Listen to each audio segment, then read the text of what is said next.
നിങ്ങൾക്ക് ഓർമ്മയുണ്ടോ, പണ്ട് ഈ കോളേജിൽ പഠിക്കുന്ന സമയത്തൊക്കെ ബോട്ടിന്റെ ഹെഡ്സെറ്റ് വാങ്ങാന്ന് പറയുന്നത് തന്നെ ഒരു സന്തോഷമായിരുന്നു. പക്ഷേ അവരുടെ ടാർഗറ്റ് നമ്മളെപ്പോലുള്ള സാധാരണ കസ്റ്റമേഴ്സ് തന്നെയായിരുന്നു.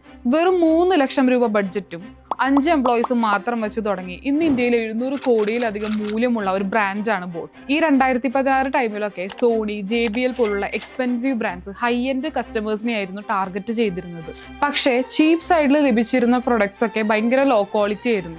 ഇതിന്റെ ഫൗണ്ടേഴ്സ് കണ്ടത് ആ ഒരു ഗ്യാപ്പാണ്. ഒരുപാട് സാധാരണ ജനങ്ങൾക്ക് അഫോർഡബിൾ പ്രൈസിൽ നല്ല ക്വാളിറ്റി പ്രൊഡക്റ്റ് വേണമായിരുന്നു. ഇതിന്റെ ഓണേഴ്സ് ആയ അമൻ ഗുപ്തയും സമീർ മെഹ്തയും തീരുമാനിച്ചത് നല്ല ലുക്കുള്ള, ലോങ് ലാസ്റ്റ് ചെയ്യുന്ന, അഫോർഡബിൾ പ്രൈസിനുള്ള ഹെഡ്ഫോൺസോ സ്പീക്കേഴ്സ് നിർമ്മിക്കുക എന്നതായിരുന്നു. സോ ഇതിന്റെ ഓണേഴ്സ് ചേർന്നിട്ട് ബോട്ട് എന്നൊരു ബ്രാൻഡ് ഇന്ത്യയിൽ കൊണ്ടുവരാണ്. അഫോർഡബിൾ പ്രൈസിംഗിൽ സ്റ്റൈലിഷ് ആയിട്ടുള്ള ഇയർഫോൺസും ഹെഡ്ഫോൺസും പിന്നീട് സ്മാർട്ട് വാച്ചസ് ഒക്കെ അവർ ഇൻട്രൊഡ്യൂസ് ചെയ്തു. അവർ നേരെ കോമ്പറ്റീറ്റേഴ്സിന്റെ ഇടയിലല്ല കയറിയത്, പകരം കസ്റ്റമേഴ്സിന് എന്ത് വേണമെന്ന് മനസ്സിലാക്കി ശരിയായ പ്രൊഡക്റ്റ് അവരുടെ മുൻപിൽ എത്തിച്ചുകൊണ്ടാണ്, അല്ലേ?